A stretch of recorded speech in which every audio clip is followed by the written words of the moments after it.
Let's have a look at some isiXhosa equivalents of common expressions.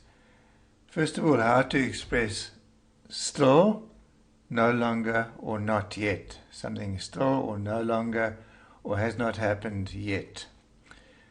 Examples: emva kwexesha elide basagula. After a long time, they are still ill. Ngoku abasaguli baphilile. Now they are no longer ill, they are well. Ibhasi ayikafiki. The bus has not arrived yet. So we can see therefore that still and no longer are expressed by sa, and that not yet, by virtue of its meaning, is followed by a negative link and is expressed by ka. Secondly, expressing that something once happened, and here ke is the main role player, as in ndike ndaya eKapa. I once went to Cape Town. I had the occasion to go.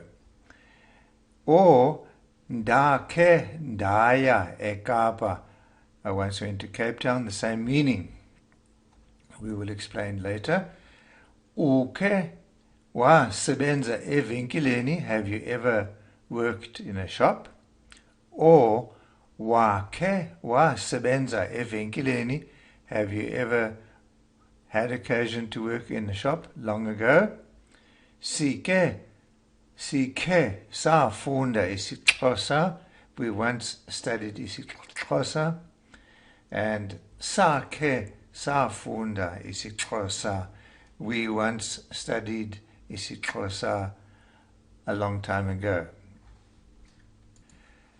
And from these examples we can see that the key element ke is followed by a form of the verb which is in fact identical to the remote past, and there are two ways of expressing this depending when you perform this particular action. But the two ways are the subject link, as in, for example, si plus ke, followed by the remote past, as in si ke safunda.